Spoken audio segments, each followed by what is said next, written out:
Expiación sin sacrificio.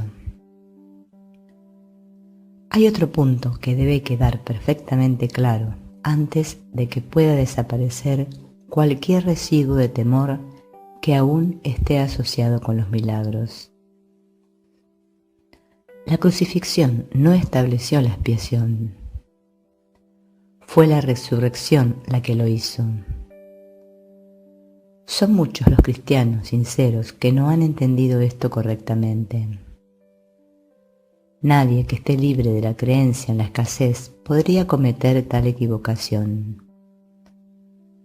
Si se examina la crucifixión desde un punto de vista invertido, parece como si Dios hubiese permitido e incluso fomentado el que uno de sus hijos sufriese por ser bueno. Esta desafortunada interpretación que surgió como resultado de la proyección ha llevado a muchas personas a vivir sumamente atemorizadas de Dios. Tales conceptos antirreligiosos se infiltran en muchas religiones. El auténtico cristiano, sin embargo, debería hacer una pausa y preguntarse: ¿cómo iba a ser posible esto? ¿Cómo iba a ser posible que Dios mismo fuese capaz de albergar el tipo de pensamiento que sus propias palabras han señalado claramente que es indigno de su Hijo? La mejor defensa, como de costumbre, consiste en no atacar la posición de otro, sino más bien en proteger la verdad. No es muestra de gran sensatez aceptar un concepto si para justificarlo tienes que invertir todo un marco de referencia. Este procedimiento es doloroso en sus aplicaciones menores y verdaderamente trágico en una escala mayor.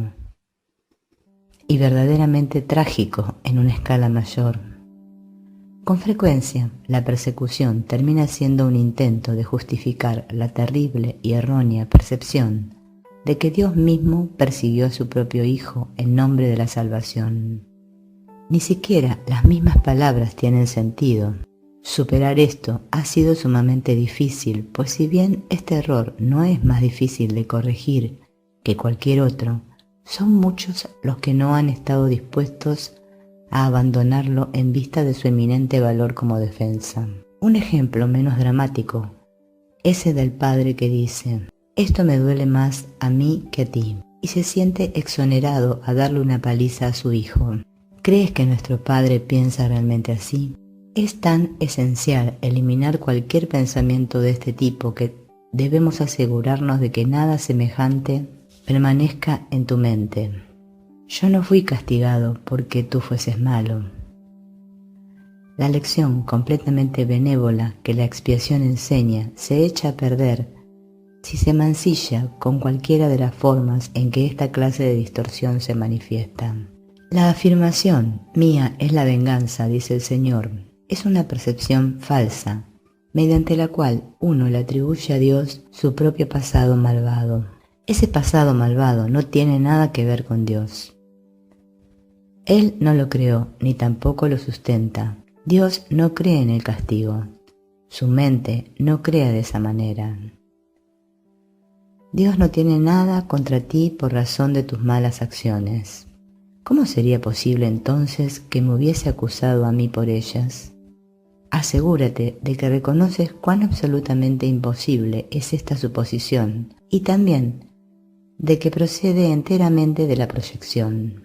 Este tipo de error es responsable de una multitud de errores similares, incluyendo la creencia de que Dios rechazó a Adán y lo expulsó del jardín del Edén. Quizás por eso piensas a veces que no te estoy guiando bien. He tomado las máximas precauciones para usar palabras que sean casi imposible de distorsionar, pero siempre es posible tergiversar los símbolos si así se desea. El sacrificio es una noción que Dios desconoce por completo. Procede únicamente del miedo, y los que tienen miedo pueden ser crueles.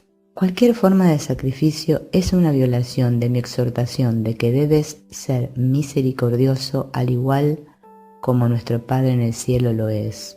A muchos cristianos les ha resultado difícil darse cuenta de que esto les atañe a ellos. Los buenos maestros nunca aterrorizan a sus estudiantes. Aterrorizar es atacar, y como resultado de ello se produce un rechazo de lo que el maestro ofrece, malográndose así el aprendizaje. Se me ha llamado correctamente el Cordero de Dios que quita los pecados del mundo. Mas quienes representan al Cordero manchado de sangre no entienden el significado del símbolo. Si se entiende correctamente, es un símbolo muy simple que habla de mi inocencia. El león y el cordero tendidos el uno junto al otro simbolizan que la fuerza y la inocencia no están en conflicto, sino que viven naturalmente en paz. Bienaventurados los puros de corazón, porque ellos verán a Dios, es otra forma de decir lo mismo. Una mente pura conoce la verdad y en eso radica su fuerza. No confunde la destrucción con la inocencia, porque asocia la inocencia con la fuerza y no con la debilidad. La inocencia es incapaz de sacrificar nada, porque la mente inocente dispone de todo y solo se esfuerza por proteger su plenitud. No puede proyectar, tan solo puede honrar a otras mentes, porque honrar a otros es el saludo natural de los verdaderamente amados hacia los que son como ellos. El Cordero quita los pecados del mundo en el sentido de que el estado de inocencia o gracia es uno en que el significado de la expiación es perfectamente obvio.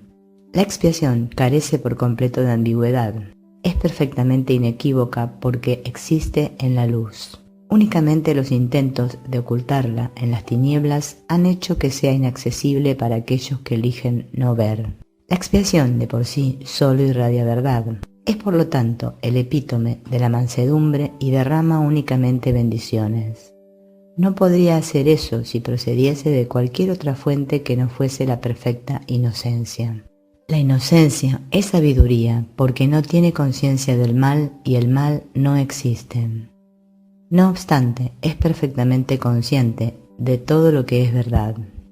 La resurrección demostró que nada puede destruir a la verdad. El bien puede resistir cualquier clase de mal, al igual que la luz disipa cualquier clase de oscuridad. La expiación es por lo tanto la lección perfecta. Es la demostración concluyente de que todas las demás lecciones que enseñé son ciertas. Si puedes aceptar esta generalización ahora, no tendrás necesidad de aprender muchas otras lecciones de menor importancia. Basta con que creas esto para que te liberes de todos tus errores. La inocencia de Dios es el verdadero estado mental de su Hijo. En ese estado tu mente conoce a Dios, pues Dios no es algo simbólico, Dios es un hecho. Cuando conoces a su Hijo tal como es, te das cuenta de que la expiación y no el sacrificio es la única ofrenda apropiada para el altar de Dios, en el que solo la perfección tiene cabida. El entendimiento de los inocentes es la verdad. Por eso es por lo que sus altares son verdaderamente radiantes.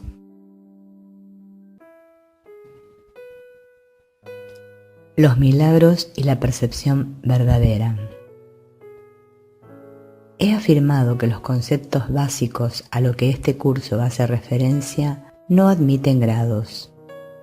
Algunos conceptos fundamentales no pueden entenderse en función de sus opuestos.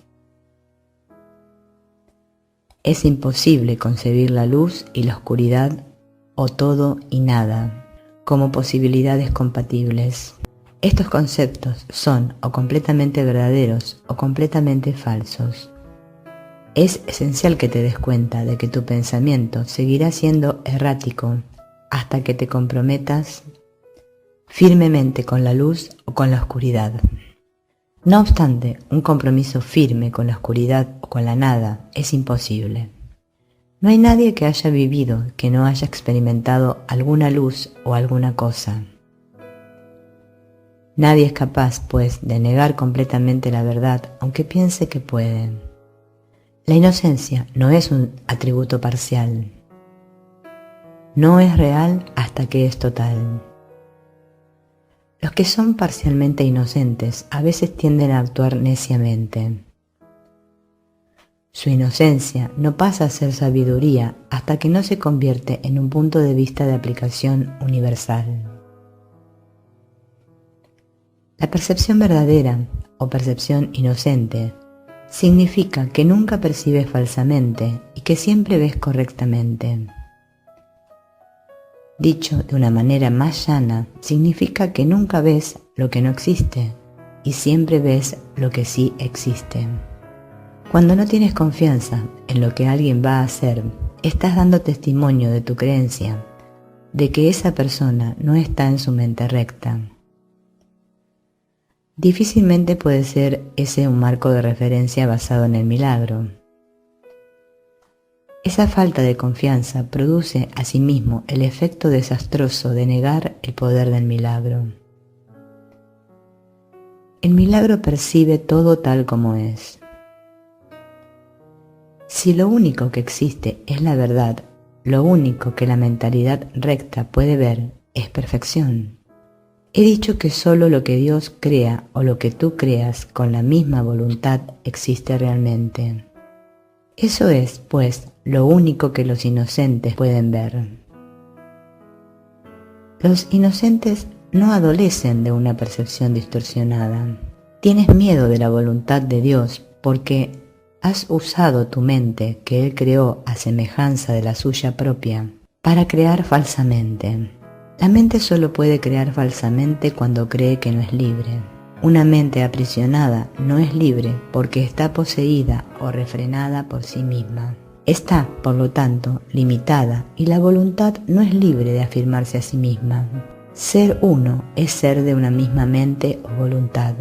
Cuando la voluntad de la filiación y la del Padre son una, la perfecta armonía entre ellas es el cielo. Nada puede prevalecer contra un hijo de Dios que encomienda su espíritu en las manos de su Padre. Al hacer esto, la mente despierta de su sueño y recuerda a su Creador. Toda sensación de separación desaparece. El Hijo de Dios es parte de la Santísima Trinidad, pero la Trinidad en sí es una sola entidad. No hay confusión entre sus niveles porque estos son de una sola mente y de una sola voluntad. Este propósito único crea perfecta integración y establece la paz de Dios. Pero esta visión solo la pueden percibir los verdaderamente inocentes, quienes al ser puros de corazón defienden la verdadera percepción en vez de defenderse de ella. Puesto que entienden la lección de la expiación, no tienen el deseo de atacar y por lo tanto pueden ver correctamente.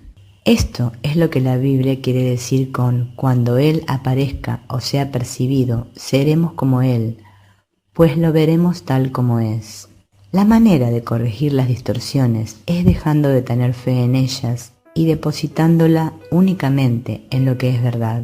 No puedes hacer que lo que no es verdad lo sea. Si estás dispuesto a aceptar aquello que es verdad en todo lo que percibes, dejas que sea verdad para ti. La verdad supera todo error, y aquellos que viven inmersos en el error y en la vacuidad jamás pueden encontrar consuelo duradero. Cuando percibes correctamente, cancelas tus percepciones falsas y las de los demás simultáneamente. Puesto que los ves tal como son, les ofreces tu aceptación de su verdad, para que ellos puedan aceptarla en sí mismos.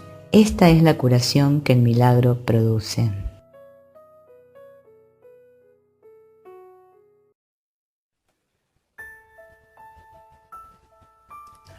Percepción y conocimiento.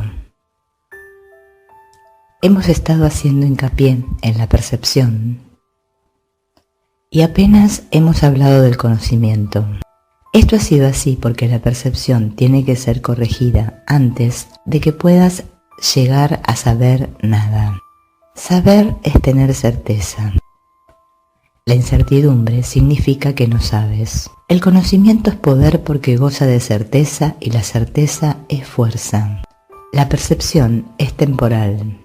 Al ser un atributo de la creencia en el espacio y en el tiempo, es susceptible de producir miedo o amor. Las percepciones falsas producen miedo y las verdaderas fomentan el amor. mas ninguna de ellas brinda certeza, porque toda percepción está sujeta a cambios. Por eso es por lo que la percepción no es conocimiento. La verdadera percepción es la base del conocimiento, pero gozar de conocimiento es la afirmación de la verdad, y esto se encuentra allende cualquier percepción.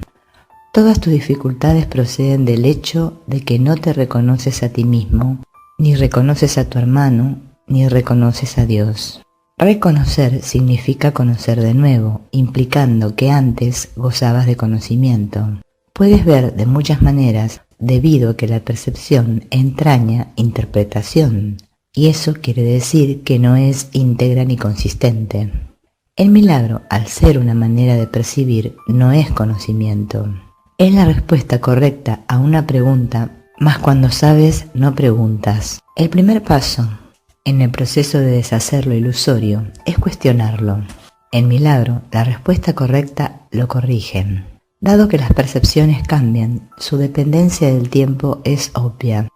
La forma en que percibes en cualquier momento dado determina tu comportamiento, y las acciones solo pueden ocurrir en el tiempo. El conocimiento es intemporal porque la certeza es algo incuestionable. Cuando dejas de hacer preguntas es que ya has alcanzado el conocimiento. La mente que cuestiona se percibe a sí misma en el tiempo y por lo tanto busca respuestas para el futuro. La mente no receptiva, por el contrario, cree que el futuro va a ser igual que el presente. Eso da lugar a un estado de aparente estabilidad que es normalmente un intento de contrarrestar el miedo subyacente de que el futuro va a ser peor que el presente. Este miedo coarta enteramente la tendencia a cuestionar. La verdadera visión es la percepción natural de la visión espiritual, pero es todavía una corrección en vez de un hecho.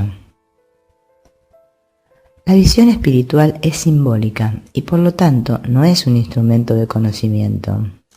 Es, no obstante, un medio de percepción correcta, lo cual la sitúa dentro del propio ámbito del milagro. Una visión de Dios sería un milagro, más que una revelación.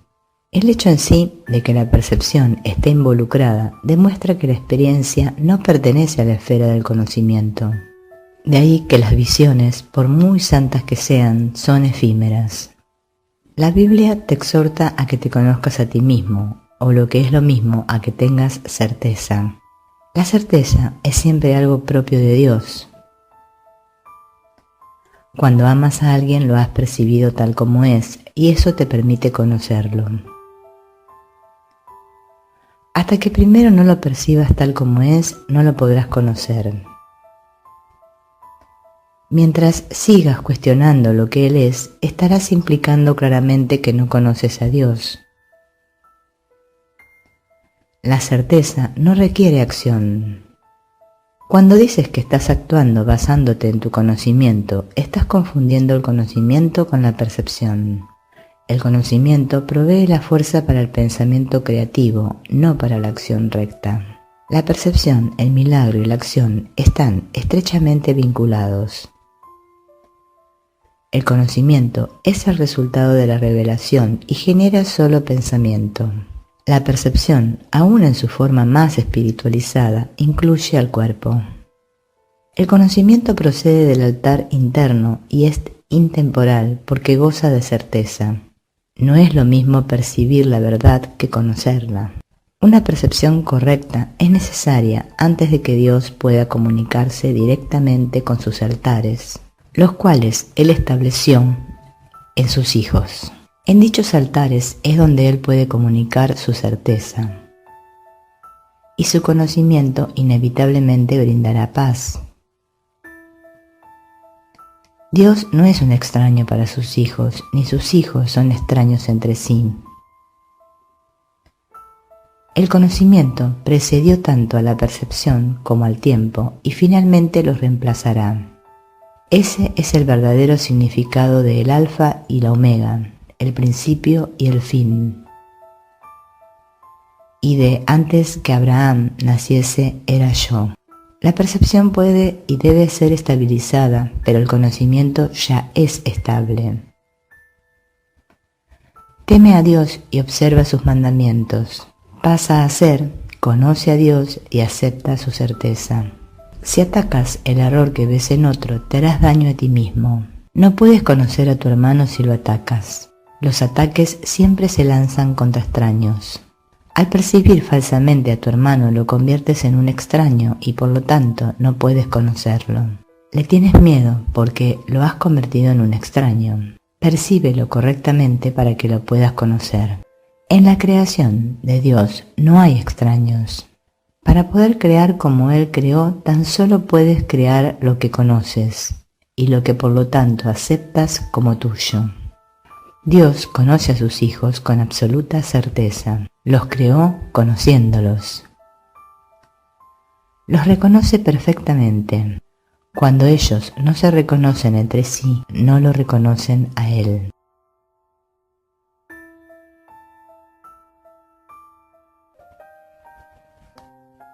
El error y el ego. Las capacidades que ahora posees no son sino sombras de tu verdadera fuerza. Todas las funciones que ahora tienes están divididas y son susceptibles de ser cuestionadas y puestas en duda. Esto se debe a que no tienes certeza acerca de cómo vas a usarlas y por consiguiente el conocimiento queda vedado para ti. Y este te está asimismo vedado porque todavía percibes sin amor. Antes de que la separación introdujese las nociones de grados, aspectos e intervalos, la percepción no existía. El espíritu no tiene niveles y todo conflicto surge como consecuencia del concepto de niveles. Solo los niveles de la Trinidad gozan de unidad. Los niveles creados por la separación no pueden sino estar en conflicto. Ello se debe a que ninguno de ellos significa nada para los demás. La conciencia, el nivel de la percepción, fue la primera división que se introdujo en la mente después de la separación, convirtiendo a la mente de esta manera en un instrumento perceptor, en vez de en un instrumento creador. La conciencia ha sido correctamente identificada como perteneciente al ámbito del ego. El ego es un intento erróneo de la mente de percibirte tal como deseas ser en vez de como realmente eres. Sin embargo, solo te puedes conocer a ti mismo como realmente eres, ya que de eso es de lo único que puedes estar seguro. Todo lo demás es cuestionable. El ego es el aspecto inquisitivo del ser que surgió después de la separación, el cual fue fabricado en vez de creado. Es capaz de hacer preguntas, pero no de percibir respuestas significativas, ya que éstas entrañan conocimiento y no se pueden percibir. La mente está por consiguiente confusa, porque solo la mentalidad uno está exenta de confusión. Una mente separada o dividida no puede sino estar confundida. Tiene necesariamente que sentirse incierta acerca de lo que es. Y no puede sino estar en conflicto puesto que está en desacuerdo consigo misma. Esto hace que sus aspectos sean extraños entre sí, y esta es la esencia de la condición propensa al miedo en la que el ataque siempre tiene cabida. Tal como te percibes, tienes todas las razones del mundo para sentirte atemorizado. De ahí que no te puedas liberar del miedo hasta que no te des cuenta no solo de que no te creaste a ti mismo, sino de que tampoco habrías podido hacerlo. Nunca podrás hacer que tus percepciones falsas sean verdaderas y tu creación no se ve afectada en modo alguno por tu error. Por eso es por lo que en última instancia tienes que optar por subsanar la separación. No se debe confundir a la mente que goza de conocimiento con la mentalidad recta, ya que solo esta última está vinculada a la percepción verdadera. Puedes tener una mentalidad recta o una mentalidad errada, y aún esto es cuestión de grados, lo cual demuestra claramente que ninguna de ellas tiene nada que ver con el conocimiento. El término mentalidad recta se debe entender como aquello que corrige la mentalidad errada y se refiere al estado mental que induce a una percepción fidedigna. Es un estado de mentalidad milagrosa porque sana la percepción errónea, lo cual es ciertamente un milagro en vista de cómo te percibes a ti mismo. La percepción siempre entraña algún uso inadecuado de la mente, puesto que la lleva a áreas de incertidumbre. La mente es muy activa. Cuando elige estar separada, elige percibir. Hasta ese momento su voluntad es únicamente gozar de conocimiento. Una vez que ha elegido percibir, no puede sino elegir ambiguamente, y la única forma de escaparse de la ambigüedad es mediante una percepción clara. La mente retorna a su verdadera función únicamente cuando su voluntad es gozar de conocimiento. Esto la pone al servicio del espíritu, donde la percepción cambia. La mente elige dividirse a sí misma cuando elige inventar sus propios niveles. Pero no puede separarse completamente del espíritu, ya que de éste es de donde deriva todo su poder para fabricar o para crear. Aún en la creación falsa, la mente está afirmando su origen, pues de otro modo simplemente dejaría de existir. Esto último, no obstante, es imposible, ya que la mente le pertenece al espíritu que Dios creó y que por lo tanto es eterno. La capacidad de percibir hizo que el cuerpo fuese posible, ya que tienes que percibir algo y percibirlo con algo. Por eso es por lo que la percepción siempre entraña un intercambio o interpretación que el conocimiento no requiere.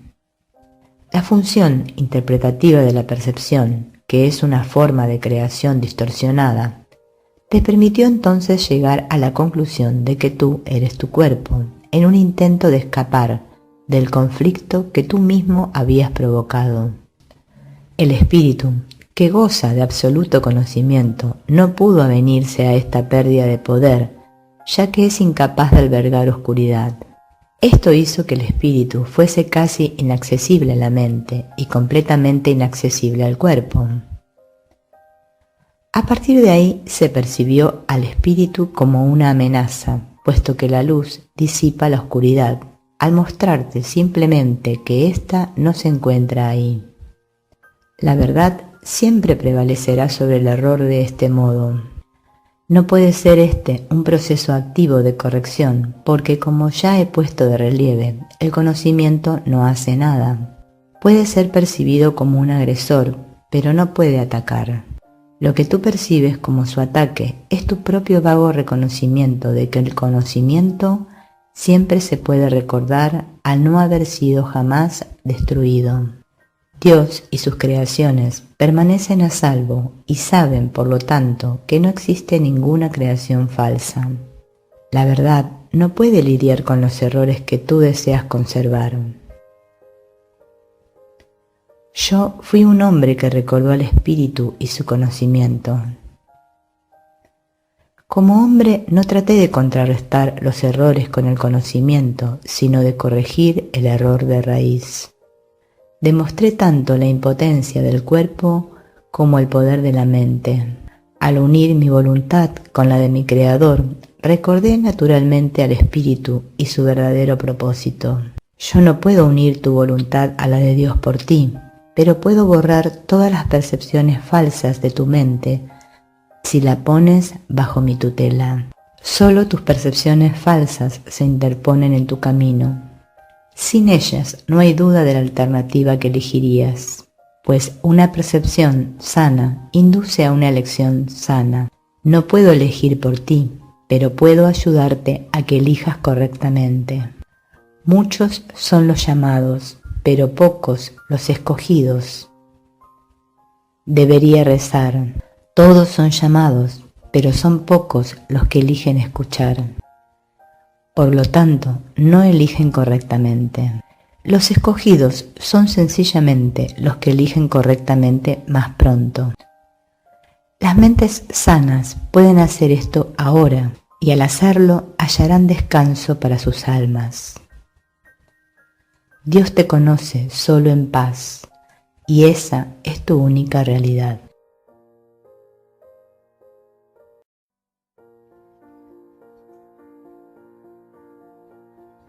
Más allá de la percepción.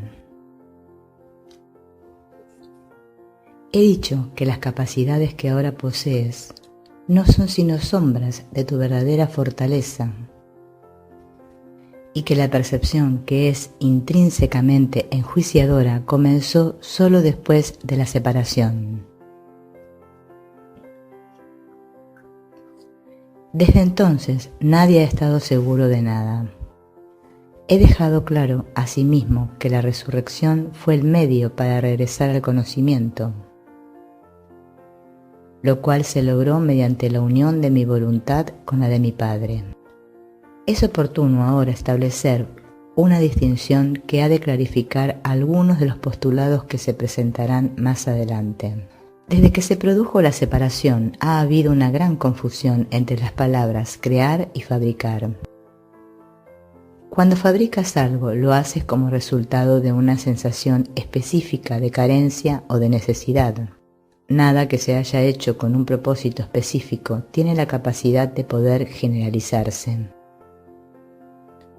Cuando haces algo para remediar lo que percibes como una insuficiencia, estás afirmando tácitamente que crees en la separación.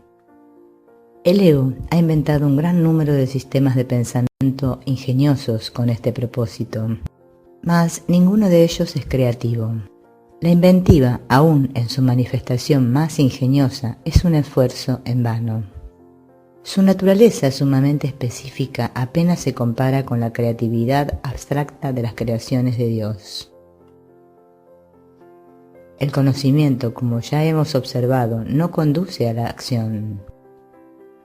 Tu confusión entre tu verdadera creación y lo que has hecho de ti mismo es tan grande que se te ha hecho literalmente imposible saber nada. El conocimiento es siempre estable, y es evidente que tú no lo eres. Aún así, eres perfectamente estable tal como Dios te creó. En este sentido, cuando tu comportamiento es inestable, estás en desacuerdo con la idea que Dios tiene acerca de tu creación. Puedes hacer esto si así lo eliges, mas no querrías hacerlo si estuvieras en tu mente recta. La pregunta fundamental que continuamente te haces, no puedes propiamente dirigírtela a ti mismo. Continúas preguntándote qué es lo que eres, lo cual implica no solo que sabes la respuesta, sino que es a ti a quien le corresponde proveerla. No obstante, es imposible que puedas percibirte a ti mismo correctamente. No tienes una imagen que puedas percibir. La palabra imagen está siempre vinculada a la percepción y no forma parte del conocimiento. Las imágenes son simbólicas y representan algo diferente de ellas mismas. La idea de cambiar tu imagen reconoce el poder de la percepción, pero implica también que no hay nada estable en ti que se pueda conocer. El conocimiento no está sujeto a interpretaciones.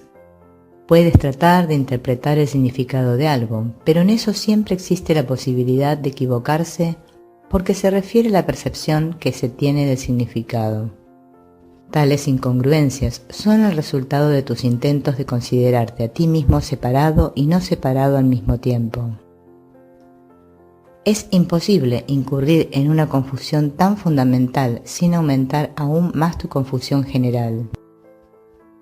Tu mente podrá haber llegado a ser muy ingeniosa, pero como siempre ocurre, cuando el método y el contenido están en desacuerdo, las usas en un fútil intento de escaparte de un callejón sin salida.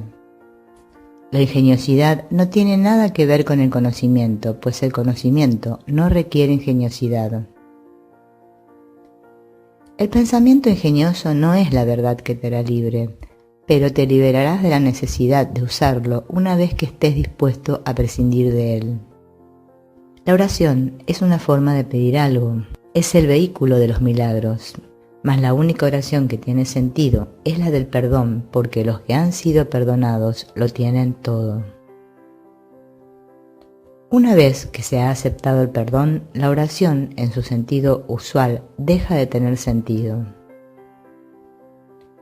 La oración del perdón no es más que una petición para que puedas reconocer lo que ya posees. Cuando elegiste la percepción en vez del conocimiento, te colocaste en una posición en la que solo percibiendo milagrosamente podías parecerte a tu Padre. Has perdido el conocimiento de que tú mismo eres un milagro de Dios. La creación es tu fuente y es también la única función que verdaderamente tienes. La afirmación Dios creó al hombre a imagen y semejanza propia necesita ser reinterpretada.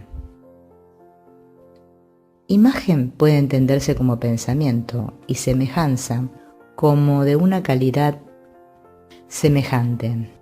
Dios efectivamente creó al espíritu en su propio pensamiento y de una calidad semejante a la suya propia. No hay nada más. La percepción, por otra parte, no puede tener lugar sin la creencia en más y en menos. La percepción entraña selectividad a todo nivel. Es un proceso continuo de aceptación y rechazo, de organización y reorganización, de sustitución y cambio. Evaluar es un aspecto esencial de la percepción, ya que para poder seleccionar es necesario juzgar. ¿Qué le ocurre a la percepción en ausencia de juicios o de nada que no sea perfecta igualdad? Percibir se vuelve imposible. La verdad solo se puede conocer. Toda ella es igualmente verdadera y conocer cualquier parte de ella es conocerla en su totalidad. Únicamente la percepción entraña una conciencia parcial. El conocimiento trasciende las leyes que gobiernan la percepción porque un conocimiento parcial es imposible. El conocimiento es uno y no tiene partes separadas. Tú, que eres realmente uno con él, solo necesitas conocerte a ti mismo para que tu conocimiento sea total. Conocer el milagro de Dios es conocerlo a él. El perdón es lo que sana la percepción de la separación. Es necesario que percibas correctamente a tu hermano debido a que las mentes han elegido considerarse a sí mismas como entidades separadas. El espíritu tiene absoluto conocimiento de Dios, en eso radica su poder milagroso. El hecho de que cada uno de nosotros disponga de ese poder en su totalidad es una condición enteramente ajena al pensar del mundo. El mundo cree que si alguien lo tiene todo, no queda nada para los demás. Mas los milagros de Dios son tan totales como sus pensamientos, porque son sus pensamientos. Mientras continúe habiendo percepción, la oración será necesaria. Puesto que la percepción se basa en la escasez, los que perciben no han aceptado totalmente la expiación, ni se han entregado a la verdad. La percepción se basa en un estado de separación, así que todo aquel que de alguna manera percibe tiene necesidad de curación. El estado natural de los que gozan de conocimiento es la comunión, no la oración. Dios y su milagro son inseparables. Cuán bellos son en verdad los pensamientos de Dios que viven en su luz. Tu valía está más allá de la percepción porque está más allá de toda duda. No te percibas a ti mismo bajo ninguna otra luz. Conócete en la única luz en la que el milagro que eres se alza en perfecta claridad.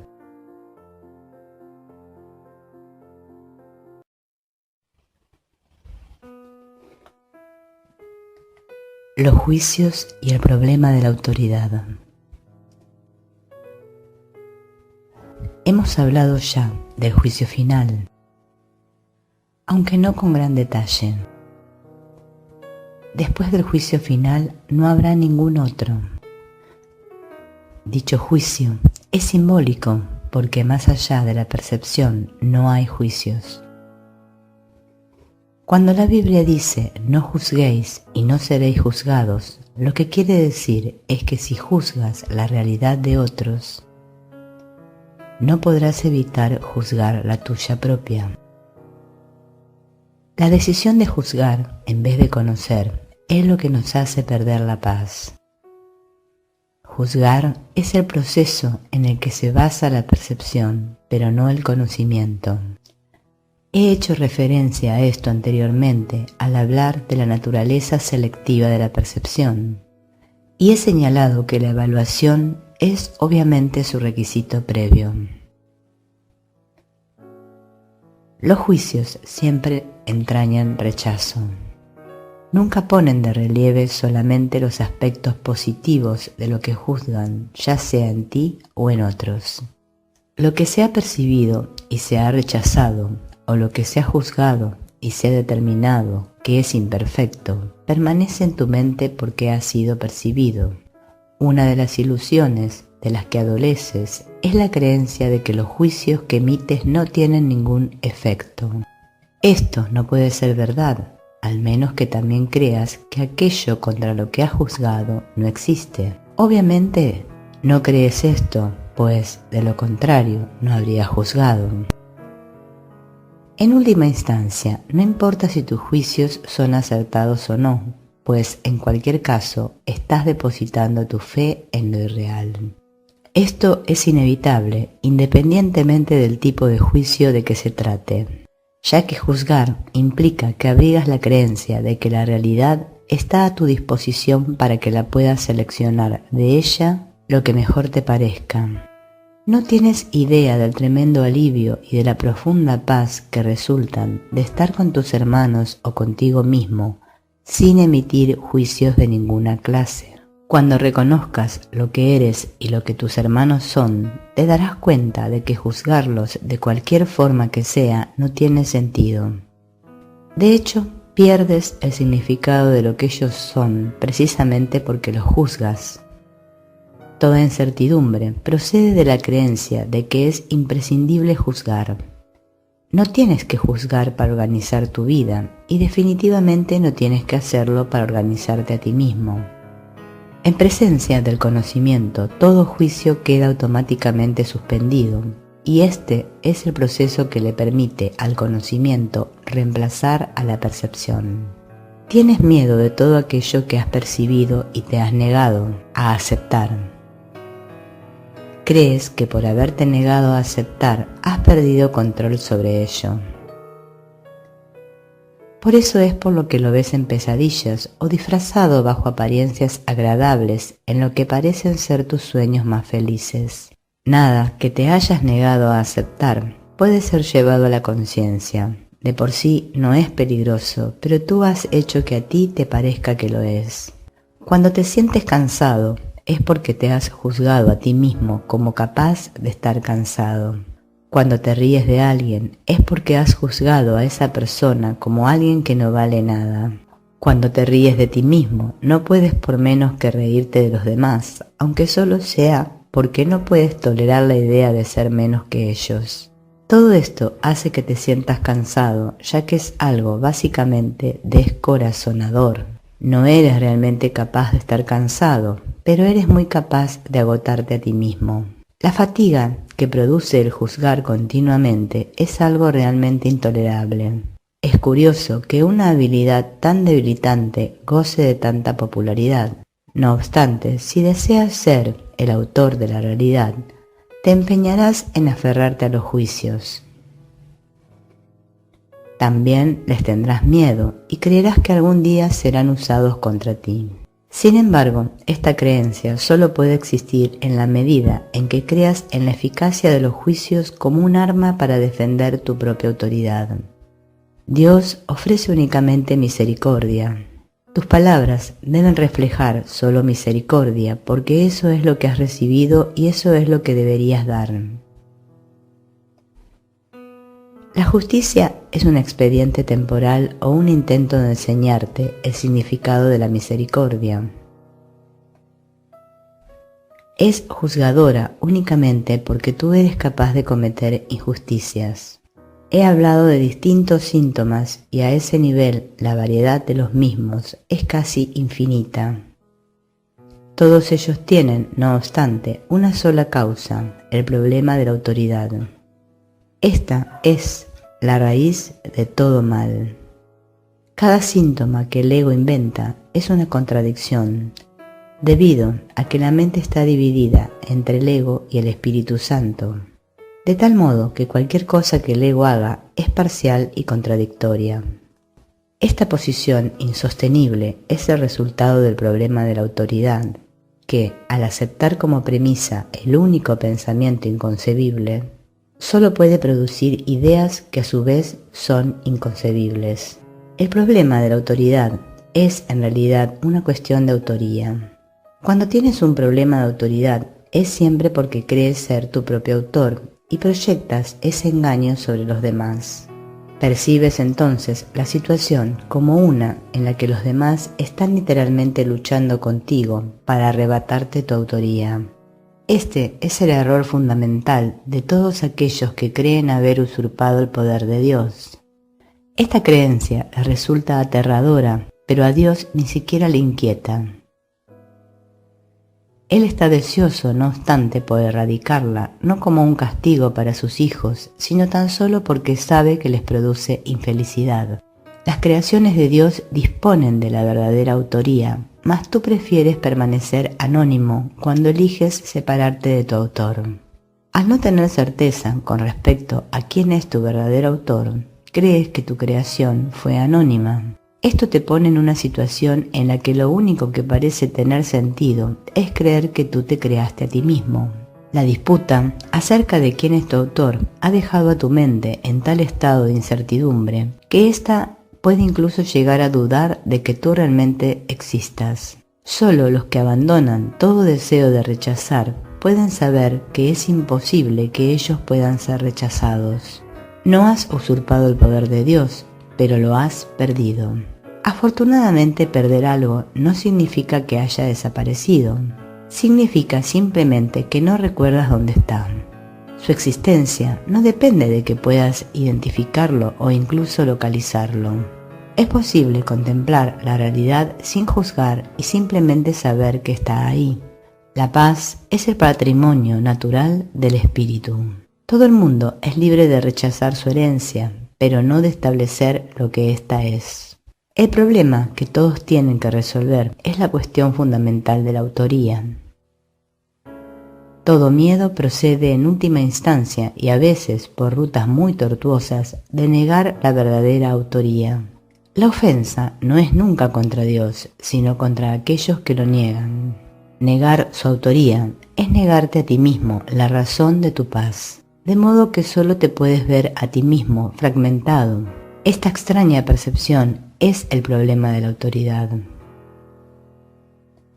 No hay nadie que de una manera u otra no se sienta aprisionado. Si ese es el resultado de su libre albedrío, tiene por ende que considerar que su voluntad no es libre, o de lo contrario, el razonamiento circular de esta premisa sería evidente. El libre albedrío no puede sino conducir a la libertad. Los juicios siempre aprisionan, ya que fragmentan la realidad con las inestables balanzas del deseo. Los deseos no son hechos. Desear implica que ejercer la voluntad no es suficiente. Sin embargo, nadie que esté en su mente recta podría creer que lo que desea es tan real como lo que su voluntad dispone. En vez de busca primero el reino de los cielos, di que tu voluntad sea antes que nada alcanzar el reino de los cielos. Y habrás dicho, sé lo que soy y acepto mi herencia.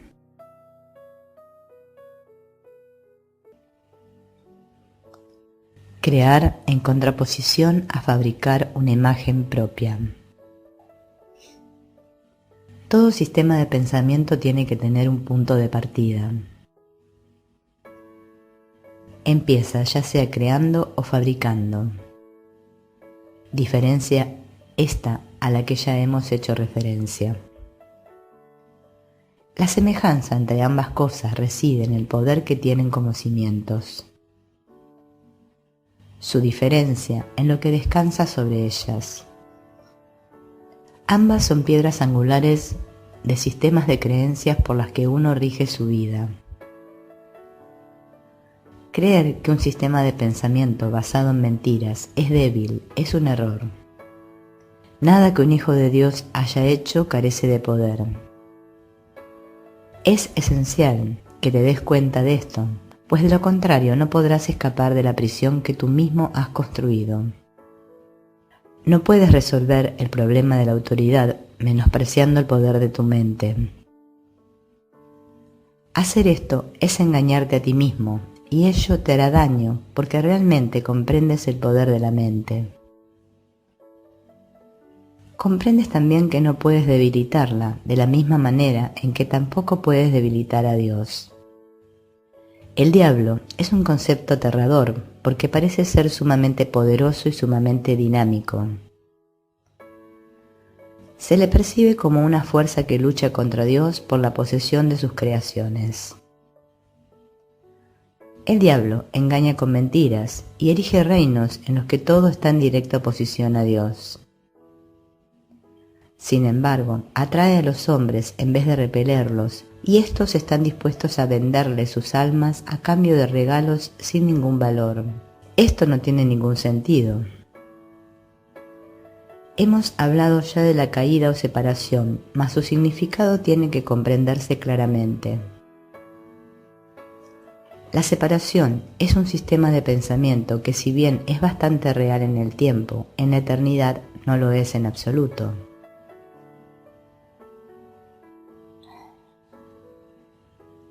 Para el creyente todas sus creencias son ciertas.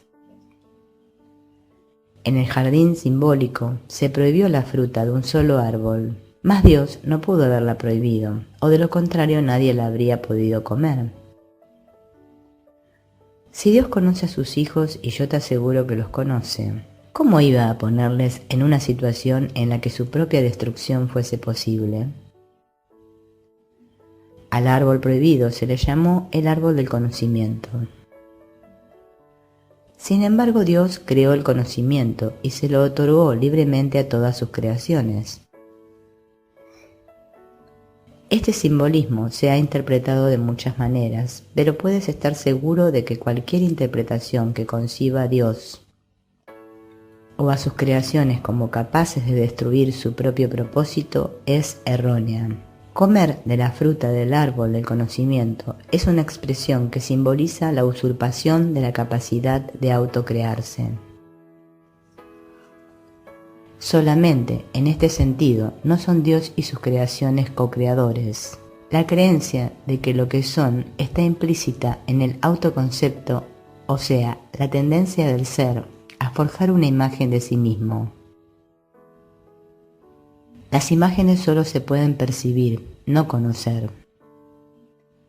El conocimiento no puede engañar, pero la percepción sí. Puedes percibirte como tu propio creador, pero lo que a lo sumo puedes hacer es creerlo. No puedes hacer que sea verdad. Y como dije anteriormente, cuando por fin percibas correctamente, no podrás sino alegrarte de que así sea. Hasta entonces, empero, la creencia de que sí puedes es la piedra angular de tu sistema de pensamiento, y utilizas todas tus defensas para atacar las ideas que podrían ponerla al descubierto. Todavía crees que eres una imagen que tú mismo fabricaste. Tu mente está en desacuerdo con el Espíritu Santo en este punto, y no hay posibilidad de resolver esto mientras te empeñes en creer lo que es literalmente inconcebible. Esa es la razón de que no puedas crear y de que tengas miedo de todo lo que fabricas. La mente puede hacer que la creencia en la separación sea muy real y aterradora, y esta creencia es lo que es el diablo. Es una idea poderosa, dinámica y destructiva, que está en clara oposición a Dios debido a que literalmente niega su paternidad. Examina tu vida y observa lo que el diablo ha hecho. Pero date cuenta de que eso que ha hecho se desvanecerá completamente a la luz de la verdad, ya que su cimiento es una mentira. El hecho de que Dios te haya creado constituye el único cimiento que no puede ser debilitado, ya que la luz se encuentra en él. Tu punto de partida es la verdad, y tienes que retornar a tu origen. Mucho se ha visto desde entonces, pero en realidad no ha ocurrido nada. Tu ser no ha dejado de estar en paz a pesar de que tu mente está en conflicto. Todavía no has retornado lo suficiente y de ahí que tengas tanto miedo. A medida que te acercas a tu origen, experimentas el miedo a la destrucción de tu sistema de pensamiento, como si se tratase del miedo a la muerte. Pero la muerte no existe. Lo que existe es la creencia en la muerte. La rama que no da fruto será cortada y se secará. Alégrate de que así sea. La luz brillará desde la verdadera fuente de la vida y tu forma de pensar quedará corregida. No puede ser de otra manera. Tú que tienes miedo de la salvación, estás eligiendo la muerte. Vida y muerte, luz y oscuridad, conocimiento y percepción son conceptos irreconciliables. Creer que se pueden reconciliar es creer que Dios y su Hijo no pueden reconciliarse. Solo la unicidad, el conocimiento, está libre de conflicto.